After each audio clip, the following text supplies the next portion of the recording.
Yo, what's going on, everybody? Hope you're having a good week. Another Thursday, another episode of Simply Sessions.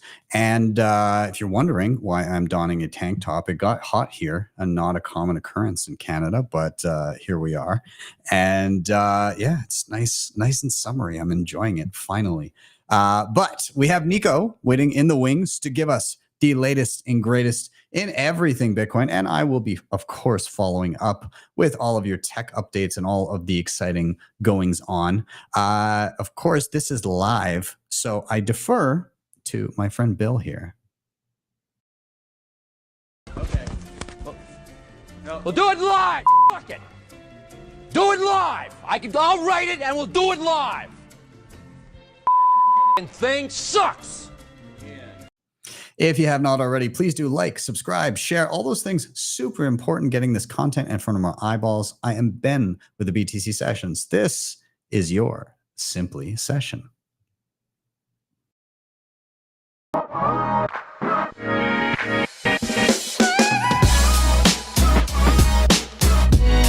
HODL the Bitcoin.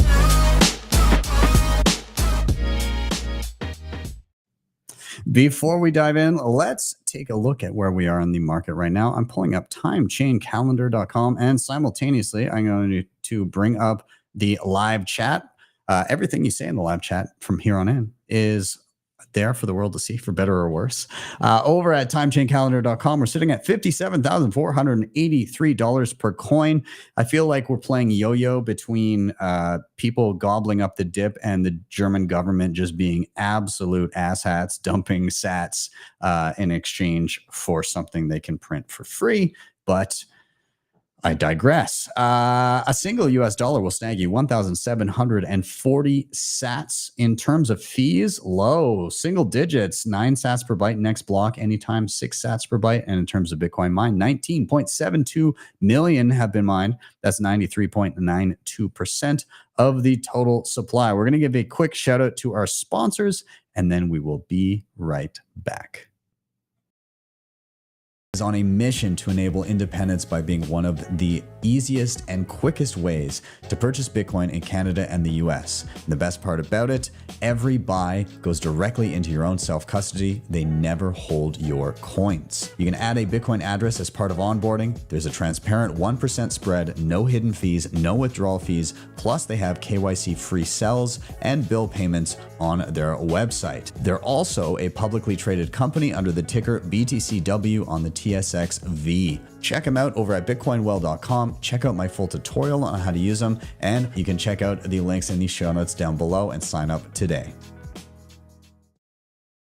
Has some of the best hardware on the market today to secure your Bitcoin. The Cold Card Q is an absolute powerhouse and is my daily driver. And on top of this, they have plenty of other goodies, including the Mark IV, the Tap Signer, Open Dimes, the Block Clock, and much more. If you head over to their website, make sure you use code BTC Sessions at checkout to get a nice discount. Links are in the show notes down below. All right, we are back in, and we're going to bring in our lovely co-host. Yo, buddy, why are you so small? There we go. We fixed that. How's it going, man? Good, bro. Rocking the tank top too, representing. You got consistently better weather than I do, so I feel like that's a staple for you.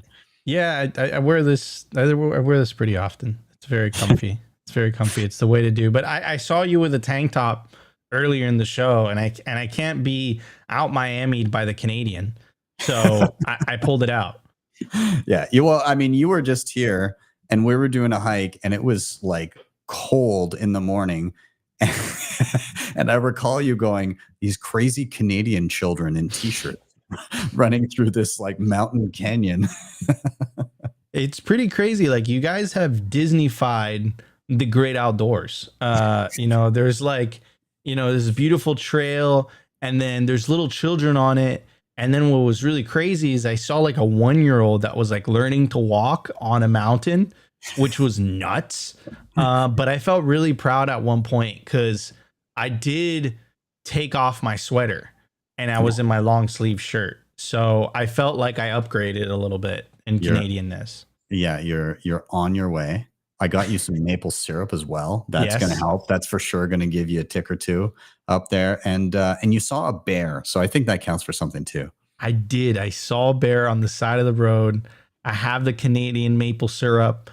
The journey, it was quite a trek. I forget what was the name of that game where like you like trek like the Oregon Trail. The Oregon Trail. I felt like it was like the airplane 21st century version of the Oregon Trail to come back. Yeah, but I made it back. Well, I'm glad. I'm glad you're home safe and sound with the fam. It was great having you here. And hey, no sleep for us. We're just gonna keep on rolling through it, man. So I guess let's just dive into it then. What's been going on? What's top of mind? Honey Badger Media, don't stop. So Metaplanet, it's this Japanese company, Japanese public company, continuing to follow in the footsteps of Michael Saylor and MicroStrategy. So now you really have like two other companies, Selmer Scientific and this company called Metaplanet, that is following in the footsteps of Michael Saylor, and they continue to build up their Bitcoin holdings. Now, it's nothing, obviously, compared to Michael Saylor's like stacking strategy, but obviously, the more companies do this, and the more they start to benefit from number go up, it starts to become like this domino effect. And there's rumblings also that Michael Dell might be the next domino to fall. That would be massive. He's been kind of hinting it, like he's been talking about Bitcoin on Twitter for the last couple of weeks. I would be very surprised if that just died. But it would be absolutely massive if Dell Technologies followed in the footsteps of Michael Saylor. Now, here's the thing. Dell's a much bigger company, number one. Number two, Michael Dell's like worth 15 billion with a B. Versus Michael Saylor is worth like a couple billion, right? So like there's levels to billionaires, right? And Michael Dell he has a massive bag / stack, right? Anyways, so here's the news that come out. Oh, by the way, not to mention, I'll show this actually when I show the website. So Metaplanet boosts Bitcoin stack to 203 Bitcoin.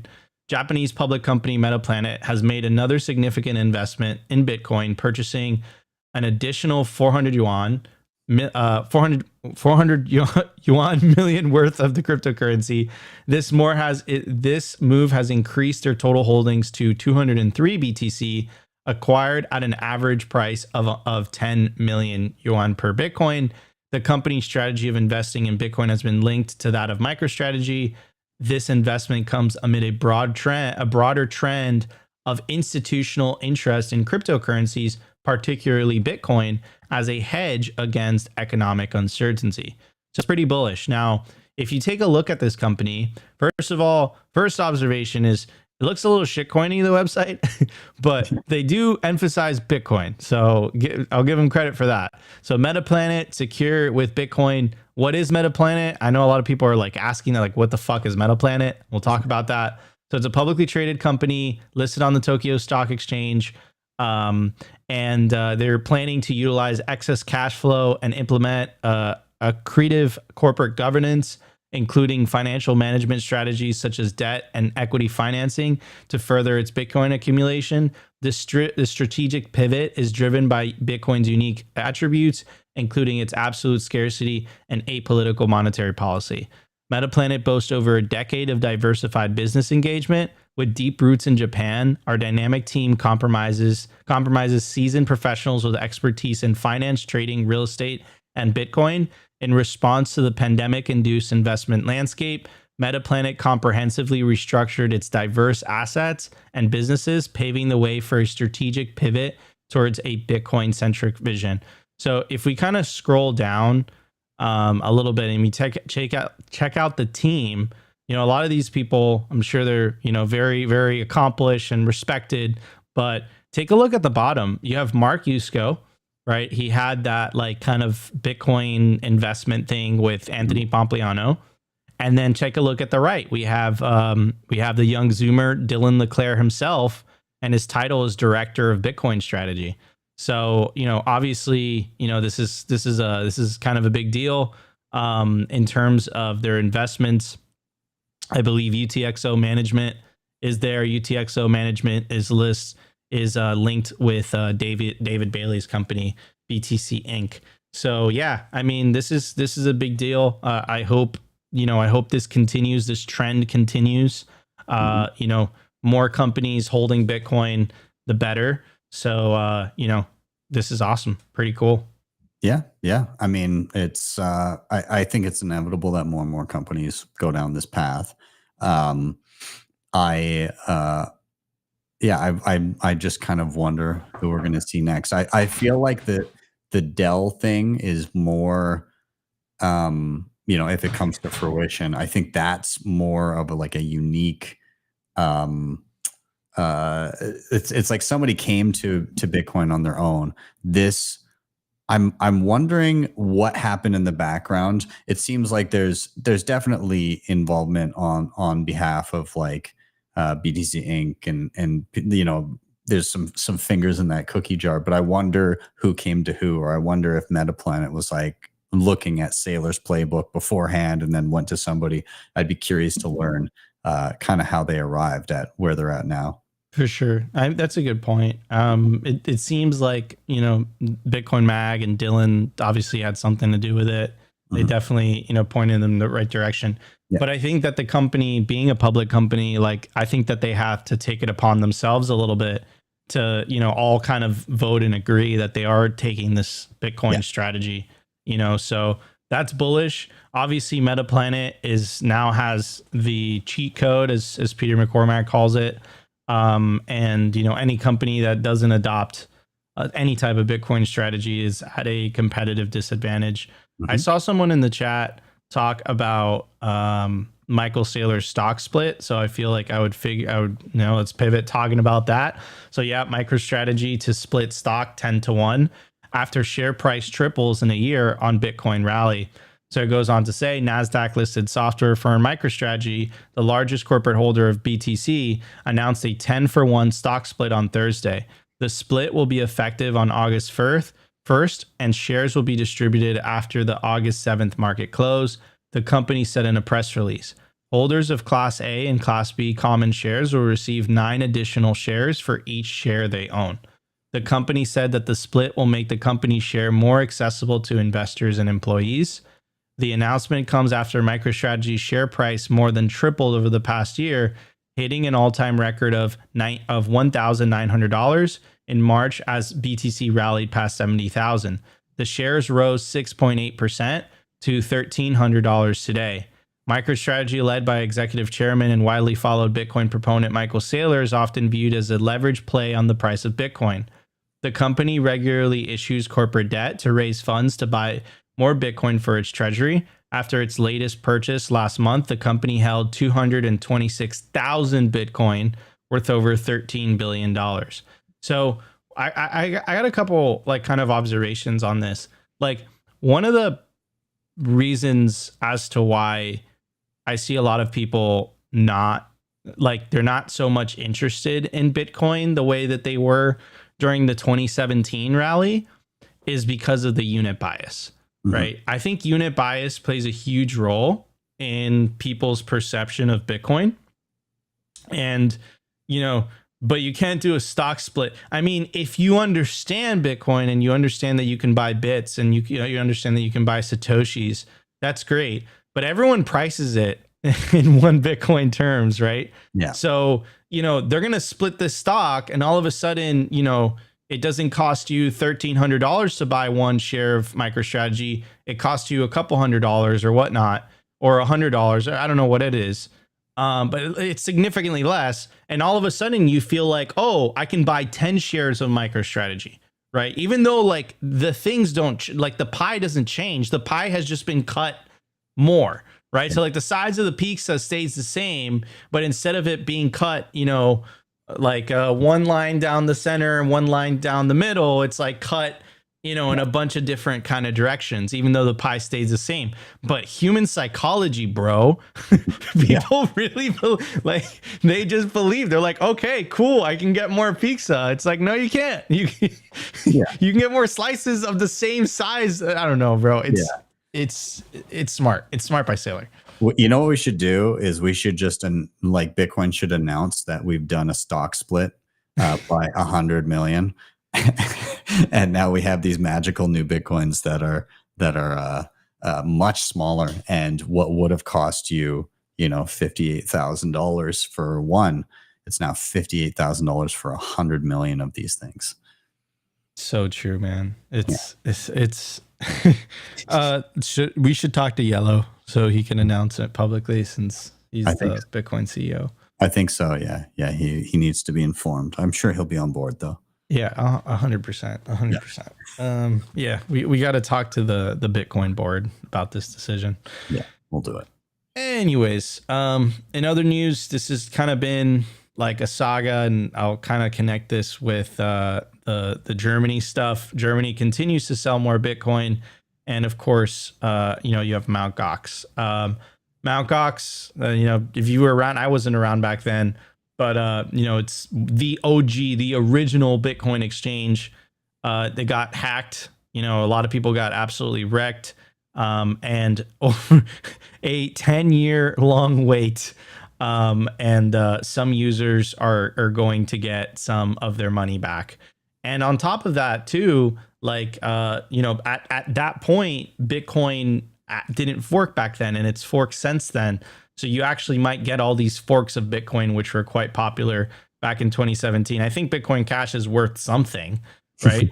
Actually, what percent now? Right. So like, I know it's on a downward trend, but it's still, for some whatever reason, people are still buying Bitcoin Cash. You can sell some of that. Mm-hmm. So if you're around since Mt. Gox, you know, it looks like you're seeing light at the end of the tunnel. In other news, it's another trend I see that's happening. First, it happened with Arthur Hayes of kind of BitMEX. Then it happened with Binance. Then it happened with like just countless examples of exchanges changing their policy or pulling out of the United States altogether. But it seems like it always relates to AML. It always relates to money laundering. It always relates to KYC. So here's Paxful co-founder Arthur Shabak pleads guilty to conspiracy to fail to maintain an effective AML program. This is very similar to what CZ pled guilty to. This is very similar to what Arthur Hayes pled guilty to as well. It goes on to say, according to court documents from July 2015 to June 2019, Arthur Shabak used Paxful to operate Paxful, an online peer-to-peer virtual currency platform and money transmitting business where customers negotiated for and traded virtual currency for a variety of other items, including fiat currency, prepaid cards, and gift cards. During this time, Shabak allowed customers to open accounts and trade on Paxful without gathering sufficient KYC information, marketed Paxful as a platform that did not require KYC, presented fake AML policies to third parties that he knew were not, in fact, implemented or enforced at Paxful, and failed to file a single suspicious activity report, despite knowing that Paxful users were perpetrating suspicious and criminal activity. Shabak pleaded guilty to conspiracy to willfully fail to establish, develop, implement, and maintain an effective AML program as required by the Bank Secrecy Act, right? Shabak faces up to 5 years in prison. And other news here, BitMEX pleads guilty to Bank Secrecy Act. You hear it again. There it is again. Bank Secrecy Act offense. At BitMEX, founders and longtime employee admitted in federal court in 2022, the company, one of the leading cryptocurrency derivatives platforms in the world from 2015 to 2020, operated in the United States without any meaningful AML program as required by federal law. BitMEX opened itself up as a vehicle for large-scale money laundering and sanctions evasion schemes, posing a serious threat to the integrity of the financial system. Today's guilty plea indicates, again, the need for cryptocurrency companies to comply with U.S. law. The BSA charge is old news. This is the same charge brought in 2020 against our founders relating to BitMEX operations up to September 2020. Our founders accepted this and were sentenced back in 2022. BitMEX has long since fully remediated its operations. There is nothing new in this charge.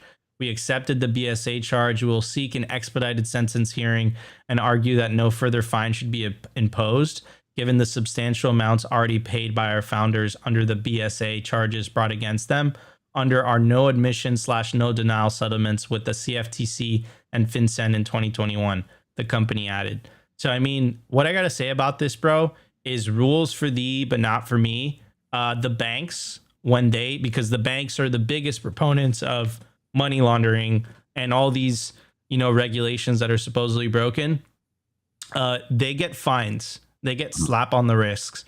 But when it's anything outside of the existing system, there's criminal charges, right? So why is that? I think it has to do with making an example, saying, listen, you can't escape, U.S. sanction policy, and you can't escape this KYC AML laws.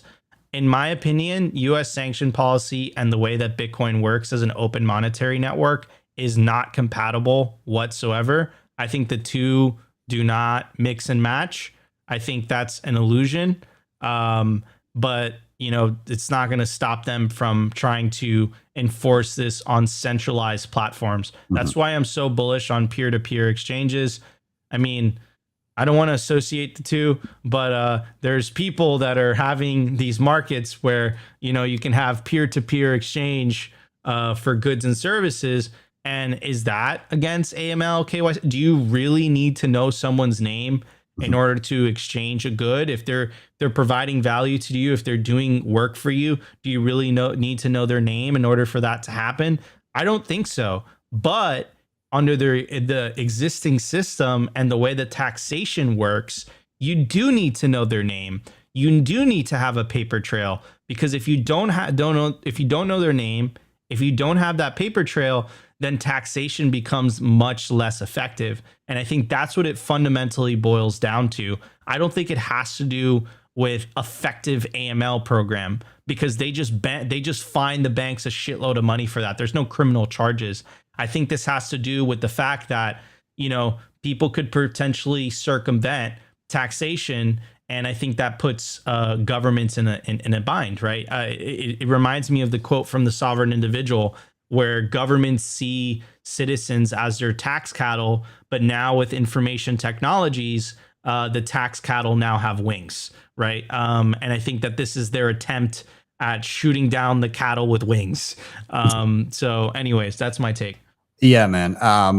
Again, all of this, a lot of these AML KYC laws came about, especially like the AML $10,000 limit, that came about at a time when the purchasing power of $10,000 was far higher. Like, that's like a significant chunk of buying a house back when it happened. Now it's like, it won't even buy you a crappy new car. And so like, they set these fiat benchmarks of where this is going to apply, but then they're not updated into the future. And so, what happens when $10,000 is your grocery bill, every time you go and stock up the house? Well, you're going to need AML, KYC, every bit of identification has to go through every agency that does it has to, like it just becomes so onerous, but they build so many systems to make it seem convenient that, you're just in this panopticon, and it doesn't get easier and easier. And you're right, Bitcoin is incompatible with that. The only reason that these entities are able to be clamped down upon is because they are indeed centralized. And so, somebody can point a finger and say, get them. But as Bitcoin becomes a true peer-to-peer phenomenon where you can just, we had the SAT market here, and that's just people transacting. It's people going to each other and buying eggs or getting goods and services or whatever it is. And, reaching that point and building systems that allow us to scale and do that, that cannot be easily shut down, then that's how we win, in my opinion. I think that we're heading there. I think that it's not perfect yet, but it's possible. It's already possible with what we have, and it will only get better from here on in. So looking forward. 100%, 100%. And I think that like they base the entire system on basically intermediaries, like hoping that intermediaries were always going to exist. But this is peer-to-peer technology. Like, now you don't have a handful of intermediaries which could act as, an arm of law enforcement. Now you have individuals communicating peer-to-peer. And now when individuals are the ones communicating and transacting peer-to-peer, good luck trying to convince them to, enforce your laws upon that. Like it's like you trying to tell me that like I can't use a Lightning wallet and pay for something at a store, and I just like, are you trying to tell me that's somehow dangerous? Mm-hmm. So yeah, I mean, it is a big shift for governments, and they're going to have to adapt, and I think it's going to expose incentives in the process. I think a lot of people are going to be, is this really about AML, KYC, or is this really about controlling money flows? Bitcoin has a funny way of exposing incentives like that. Yeah. Anyways, in other news, Jack Dorsey, one of the things that he was working on in the background was his hardware wallet, which I heard from a lot of people is pretty good. I think it's the 2 of 3. I forget what the name is. Ben, what's the name of his wallet? That one is called the, oh God, now why am I forgetting it? But it's like the little stone thing, a stone looking rock thing. It's called the Bit Key. Yeah, the Bit Key. So he was working on the Bit Key, and he was also working on a new miner, which is great. Why is it great? Because the vast majority of Bitcoin manufacturers are centralized in country that isn't necessarily friendly towards the industry. So it's awesome. I don't know where they're manufacturing this, but it's great that it's and again, it has nothing to do with Chinese companies. It's just like China hasn't necessarily been the friendliest towards Bitcoin. And also there's like a centralization component to it. So I like the fact that you have another American company, I believe Bitfury, if they still do it. But this is great that a non-Chinese company is manufacturing ASICs. And again, nothing against China in particular. It's just centralization of anything is bad in Bitcoin. So I think this is a positive. Here's the No BS Bitcoin article, has a little bit more information. So it goes on to say, Block to supply Core Scientific with 15 exahashes worth of its 3 nanometer ASIC.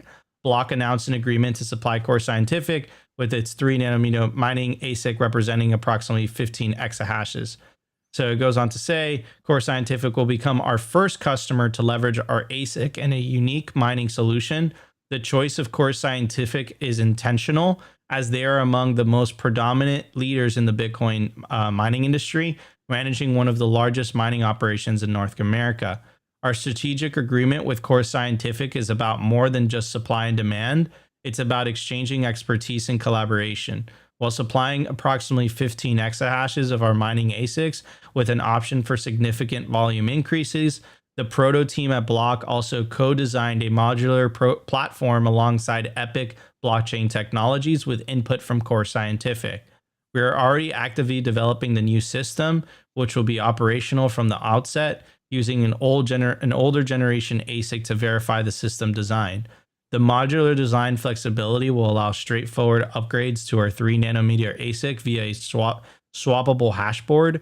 This ensures the system will easily adapt to newer generations of ASICs as they become available.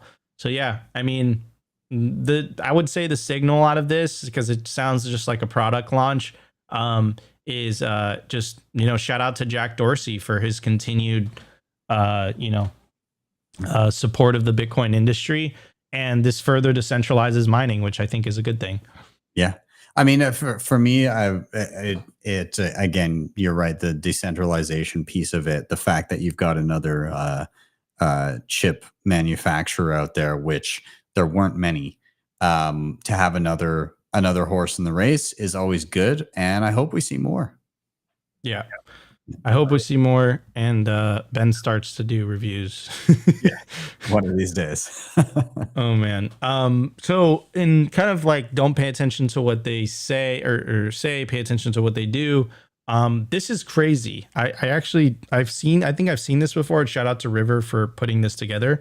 But check this out. More than half of the top 25 hedge funds in the United States are now exposed to Bitcoin, which is crazy.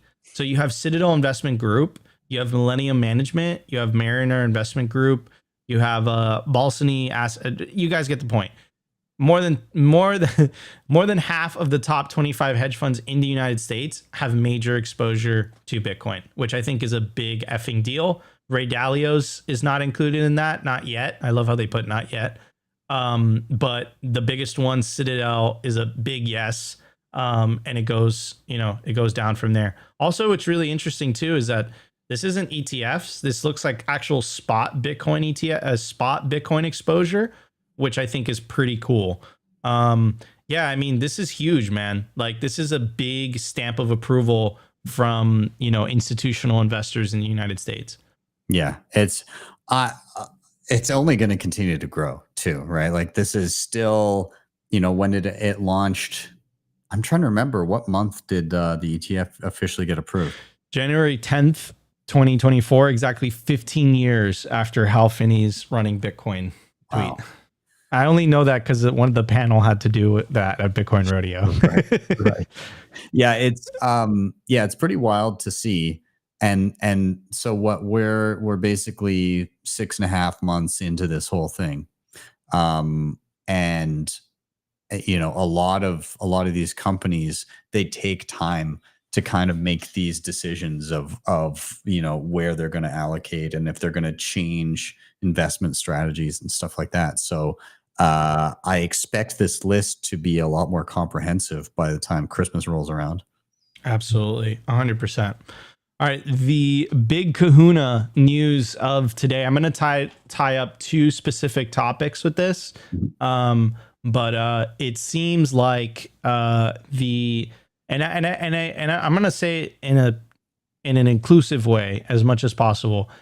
The Democrats, the political party in the United States, and also this isn't just happening in the United States. I feel like it happened in Canada as well with Trudeau's party, but they've taken kind of like this pro CBDC, anti Bitcoin stance.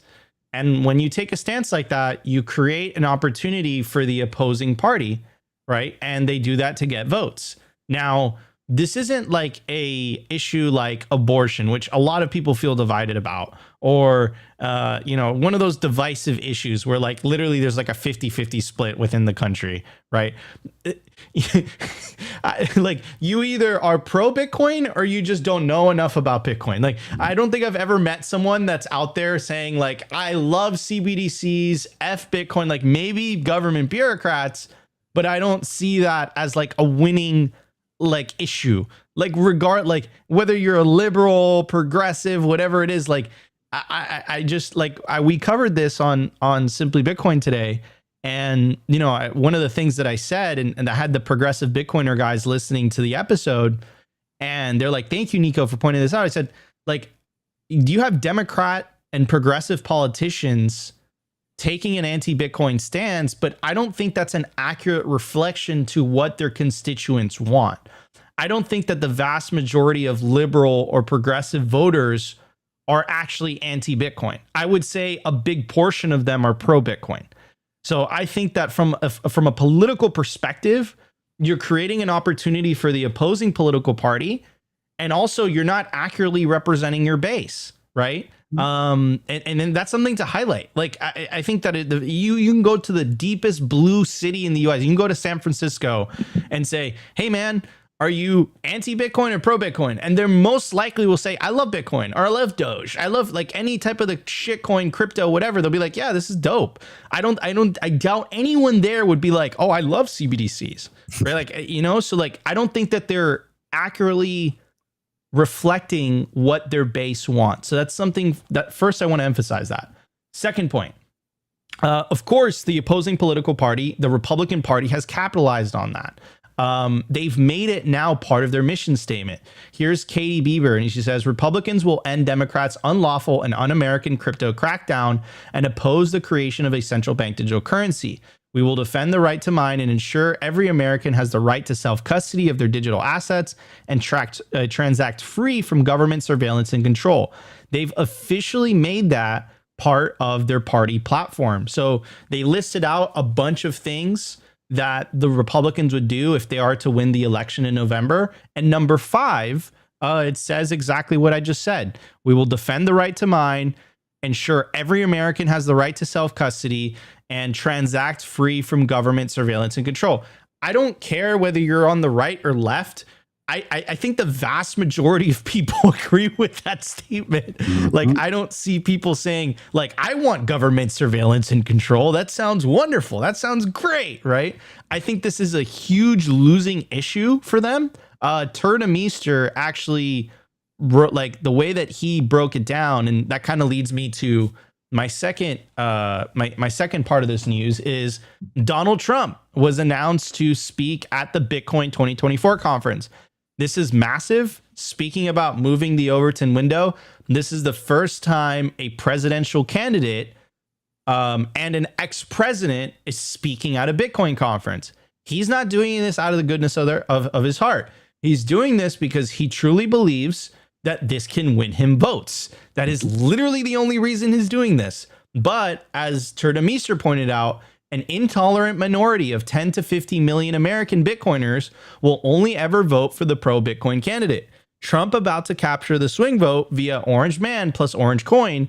Democrats could only play catch up. 2024 is turning into a Bitcoin election, right? Like, and that's so true.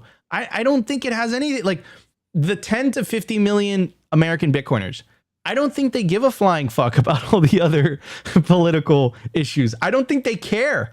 I think they're just like, dude, like, you're locking us up in jail, and the Orange Man is like, I'll protect self-custody, I'll protect mine to road. Like, that's all they're thinking about. Yeah. So I think that this is a massive drop ball from the Democratic side. I think that by 2028, they're not going to have a choice but for both parties to be pro-Bitcoin, because of the percentage of the population that's holding Bitcoin itself. Also, shout out to Bitcoin Magazine for making this possible. I know they got RFK and Vivek and all these people last year, but the fact that they got a potential president, an ex-president, is kind of a big deal. And I think it's also a testament to the power and the momentum of our movement. And I can't emphasize that enough. Donald Trump would not be speaking at the Bitcoin conference if he didn't feel that it would get him a significant amount of votes. And that is absolutely massive just in itself. Yeah. The interesting part about this is whatever ends up happening in terms of the support that he gets from this and the effects that it has on the election, you've got to imagine that politicians the world over are a little curious about how this swings things. And I think as Bitcoiners, again, I recognize there's a lot of Bitcoiners that are very, very non-political, but there's also a bunch of Bitcoiners that believe in getting involved in government and helping change, helping shift that Overton window and attacking it from a friendly regulatory side to lessen the damage and buy us time. And so I kind of see this as the world's going to be looking at it. They're going to be saying, well, he got a lot of support or a lot of votes or a lot of donations or whatever it may be. He got a lot of funding by taking this stance. Maybe it's in our best interest so that we don't bungle the next election to appeal to the same group of people. And I'm curious to see what that looks like in Canada, because we're going to have an election here next year. And, Polyev, he has previously spoken about Bitcoin, been very favorable to it. Obviously, he kind of, stopped publicly saying a lot about it, given that it was just fodder for the liberals to toss at him when the price happened to be down. Now anything that they would have to say would come with, if you had listened to him when he first started talking about Bitcoin, you'd be up a whole bunch. So that's not quite the ammo that they used to have. But I've got to wonder if he's looking at this going, that seems to be helping. And politicians the world over, I wonder if they're looking, going, and the thing is, as Bitcoin continues to grow in terms of just purchasing power, that gives a lot more pull to Bitcoiners to influence stuff in where they live in their part of the world, and that includes politically. So we'll see how this all plays out. It's super interesting to watch, regardless of where you sit on the political spectrum, because it's such a large platform. I mean, it's basically the largest platform that you could possibly imagine for visibility, because it's the U.S. presidential election and it's now an issue, which is wild to see. Had you told me this at the beginning of the last cycle, I would have said you were crazy. Yeah, 100%. I could never have imagined this.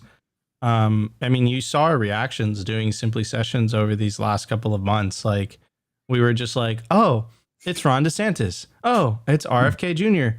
Oh, shit, it's Donald Trump. And then, like, it just got progressively, but again, like, I can't emphasize enough. This is my final thought, because I know we're out of time. Like, Democrats created this. Like, they single-handedly created this opportunity for the Orange Man and the Republican Party. This should not be a partisan issue at all, because Bitcoin is in itself it's not even bipartisan. It's a neutral. It's a freaking technology, bro. It's not meant to be political. They made it political, and then that created an opportunity for the other side to capitalize on it. And I'll say this, and I want to be inclusive, and I understand some people just hate the Orange Man because he's divisive and they don't like Republicans or whatever. I hope the Democrats lose this November, because that's going to force the Democratic Party to look inward and say, you know what, we just can't take an anti-Bitcoin stance. And when they do that, it takes the issue off the table completely, because whatever side you decide to vote for, they're going to be pro-Bitcoin because they don't have a choice. So I hope they lose. And they deserve it. They've locked us in. They've locked the Bitcoin privacy developers in jail. They've proposed the mining tax. They've Operation Choke Point 2.0. Like, the list goes on, bro. Okay. So I hope they lose. As a Bitcoiner, I could care less about the other politics. Anyways, guys, this was your Simply Sessions, and see you guys later. All right. Cheers, man. Wait, I've got one question for you. Okay. You're gonna need a yes or no from you. Does Trump drop an ordinal collection in his speech? Yes, he does, probably. I think he already has. We have best ordinals. We're gonna win so big. Yeah, NFTs. Oh no, it's amazing. Quite like me. Oh God. And everyone's gonna buy it. People are saying the blonde streak. Yes, the blonde streak will be back in Christmas. All right, everybody. See you guys later. Peace out, everybody. Cheers. Awesome. And everybody stick around, because we are going to be doing a giveaway. Actually, you know what? Stick around, because we're going to do it right now. We're going to do it right now, and then we'll get to the tech updates. So really quick here, I'm pulling up my screen. You got to get your Lightning wallets ready, my friends. We've been doing this the last few episodes. This is the Bitcoin wishing well, if you will. And this is on bitcoinwell.com. If you sign up there, you will get this too, and you earn points for doing things like signing up or buying Bitcoin or referring friends. And for 500 points, you can throw a coin into the wishing well and win anywhere from 500 sats to 1,000,000 sats potentially. So what we're going to do here is we're going to throw a coin in the wishing well, have those Lightning wallets ready, hit receive, scan the QR code, and you can claim whatever comes up here. So I'm going to go ahead.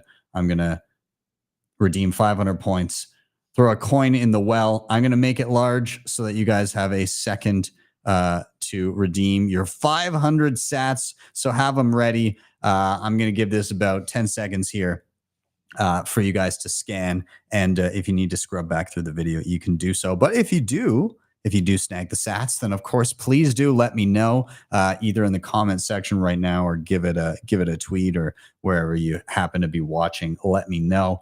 And congrats on whoever ends up claiming those sats. And with that, we will be back in just a moment for the tech updates. We're just going to give a quick shout out to today's sponsor. So we'll be back in just a moment. Bitcoin Lightning Wallet built with simplicity in mind. Spend and receive with ease, claim your own Lightning address, shop your favorite gift cards, and even earn rewards when you spend. Head over to speed.app to download the app on your mobile or desktop today and use the link down below to get 5,000 sats for free and have the chance to win even more. And lending, instant self-custody, and no KYC, HODLHODL is the place to be. You can sign up with just an email address, and once you're there, you can start browsing offers immediately, whether you're looking to buy and sell, or whether you're looking to lend or borrow. You can check them out today at the links down below. All right, we are back in, and we're going to do some of the tech updates. Now, the first story here is not related directly to tech, but of course, the ongoing saga of Samurai Wallet and its creators and the ongoing court proceedings. But TDEV has been permitted to live in Portugal as the Department of Justice versus Samurai case proceeds. So William Hill, co-founder and developer of Samurai Wallet, made his first public court appearance in the U.S. Department of Justice case against Samurai Wallet developers. Prosecution said that Hill had been arraigned the day before on July 9th, and that it had seized 27 electronic devices from Hill in Portugal. It also stated that it will produce discovery for Hill once FBI has extracted and reviewed the information in those devices, and that they already produced a discovery for Keon Rodriguez. Hill will be released on bail on a $3 million bond. His bail conditions allow him to live in Lisbon, Portugal as the case proceeds, but he will need to return to New York when required to appear in court. He will also be required to wear an ankle bracelet while living in Portugal, which will be monitored by the FBI. Wild. And then just to cap it off, the case will proceed on September 10th, rescheduled from September 4th. So, yeah, I mean, again, this is what Nico was talking about, the clamping down on privacy and development, and all of this by the existing administration is not something to take lightly, and sets a scary precedent. Absolutely. Moving on here. X and Coinbase users' data potentially exposed as KYC provider AU10TIX left admin credentials open for 18 months. Holy Lord. Okay. So it's an Israel-based ID verification and compliance platform hired to verify users' identities at X. And last September, left a set of administrative credentials exposed for over 18 months, according to cybersecurity researchers at Spider Silk, who broke the story to 404 Media. The admin credentials provided access to a logging platform containing links to identify documents, including usernames, dates of birth, nationalities, ID numbers, and images of uploaded documents. The leak occurred in December of 2022. And it's believed that malware accessed the admin account. The account details have been shared in Telegram hacker communities since March 2023. Again, this is just, I'm not going to go through the whole thing, but this is just more proof that KYC is the illicit activity when you can avoid it. And unfortunately, the follow-up to this is that Relay, I'm not sure how to say it. Anyways, in the Swiss-based company, users must verify accounts by October 31st or stop using the service. A Swiss-based app for buying Bitcoin directly to self-custody. All users must verify. So Quote, starting now, all unverified Relay users must complete a quick verification process by the 31st of October. As of that date, only verified users can use the platform. Unverified users will need to complete the verification step to access all app features, including buy orders and wallet functions. However, you can always retrieve your 12-word backup phrase, and your Bitcoin will remain safely in your self-custody. Explain the service in a blog post. Again, an important benefit to this change is our ability to fast track the implementation of the new European IBAN and instant SEPA for all European users. I mean, wonderful, but that's unfortunate too. And then they said, we tried our best, but if we want to stay in business, this is the only way.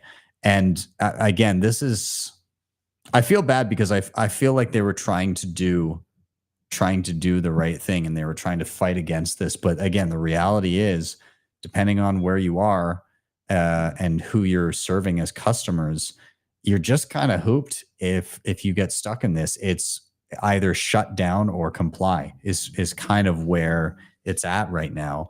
And for users, what I would say is, if this is the straw that breaks the camel's back, then it's time to look at peer-to-peer options that don't require this. So there you go. That's unfortunate. You can maybe sort through some of my tutorials and find something. Moving on, Nunchuck Mobile and Desktop replace assisted multisig keys. So I've done tons of videos on Nunchuck, but it's a wallet, multisig wallet, premium features, inheritance planning, scheduled transactions, all those types of awesome things that they're known for. They now support the ability to replace keys in an assisted multisig wallet and roll the funds over. Other improvements include health check history and the ability to show a transaction as an invoice and save as a PDF, which is awesome. So kudos to the Nunchuck team for continuing to pump out updates. Another cool one, Fully Noted. And the main thing I just wanted to point out here, that they have updated and implemented BBQR support, which is the QR standard that the Cold Card Q uses. And it's more efficient than typical previous standards that have been used. And yeah, pretty awesome to see. So congrats, Fully Noted. Moving on. We just did our Bitcoin Well wishing well, but Bitcoin Well users, awesome features soon to come. Here's Adam O'Brien from Bitcoin Well tweeting out a video here. Maybe I'll just make it a little bit larger, but what he's showing is the ability to basically pay any what am I trying to say here? The ability to pay any bill with a Lightning transaction just natively there. Again, you type in the amount with a pre-set up bill that you're trying to pay. It will give you a Lightning invoice. You can copy it and paste it into any Lightning wallet that you see fit. That's awesome. Stoked for that to drop. I live on Bitcoin, and so that will be super convenient for me. Moving on, Mutiny Wallet. So there was some trouble with Fedimints earlier on. There was a DNS attack that was happening. Any server that was hosting stuff on a .xyz server, there were issues. And so at times users couldn't access funds. Anyways, update from Mutiny Wallet. A small hotfix has been deployed, restoring connectivity to all known Federation Guardians with this issue. A longer term fix is in progress and will probably be in the next major Fedimint release. So this, while you can look at it and say, well, that sucks. You know, that's it points out some of the centralization. And yes, a mint is much more centralized than full self-custody, less centralized than trusting a single entity with your coins, and could be useful in community uses.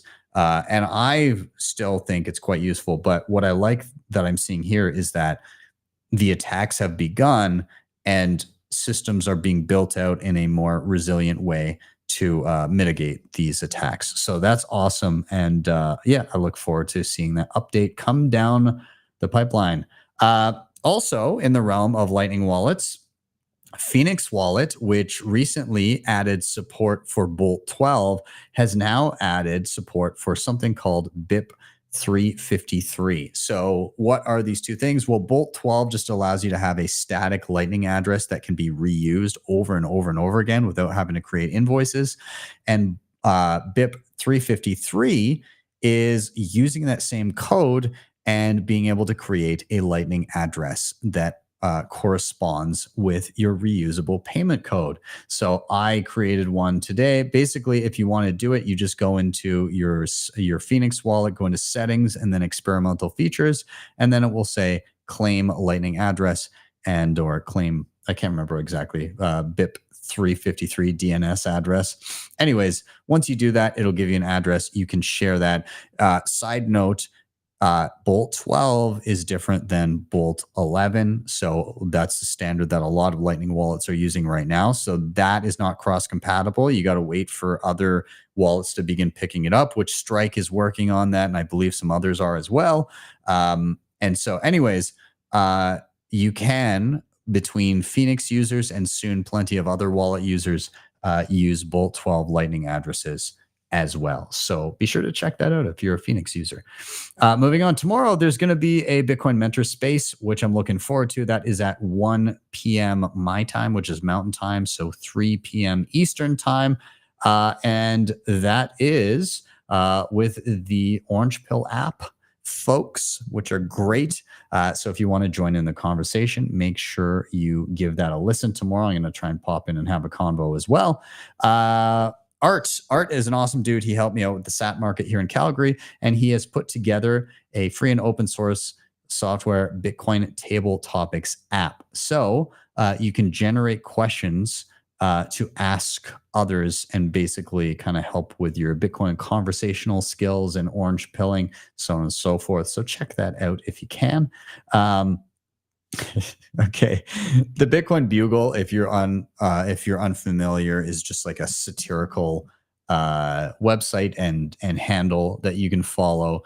But they put together this, I believe, AI generated music video called The Princess and the Podcaster, and it's hilarious. It's super funny. You should probably check it out.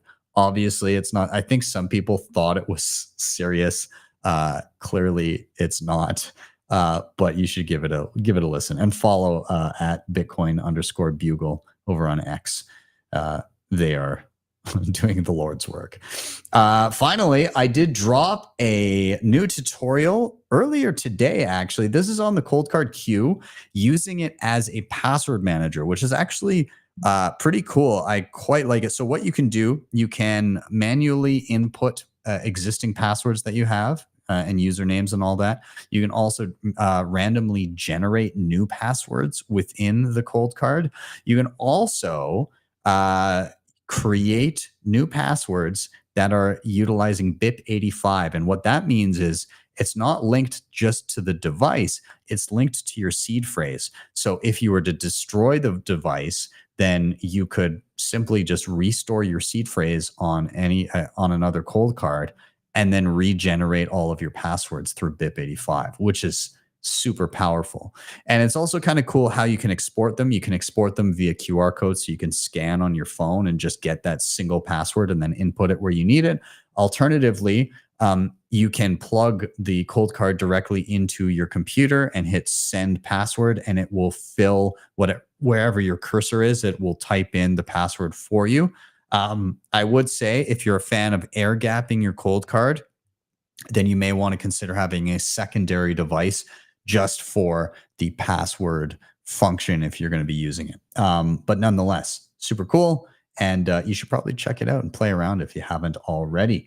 And then to round it out, again, I'm going to be at Baltic Honey Badger coming up next. Very excited for that. I'm also, side note, I'm going to be in Vancouver, I believe, the evening of August 11th. I'm driving through there with the fam, but I think we're going to be doing a meetup that night as well. So if you're part of BTC Van, keep your eyes open because we'll probably mention something about that soon. But Baltic Honey Badger is my next trip. I will be in Riga, Latvia. This is a hell of a conference. I can't wait to be back. I haven't been there since 2019, but it was such a great experience, and I really can't wait to revisit. So yeah, if you're going to be in Europe for it, please do let me know. If you want to check them out, baltichoneyBadger.com, and you can use code BTC Sessions if you need a discount on tickets if you don't have them already. But I'll see you there. I'm very excited to be back.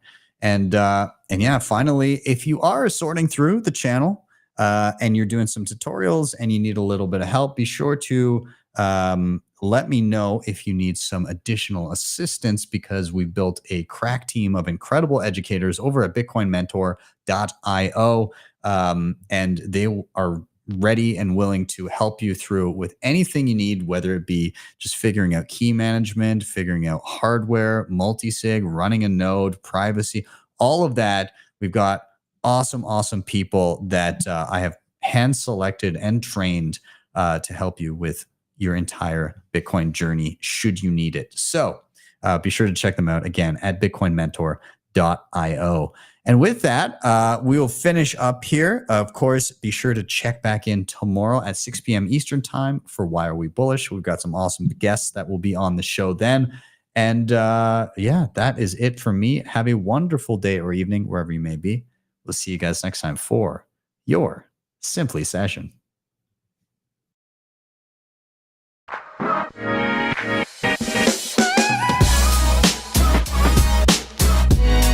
HODL the Bitcoin.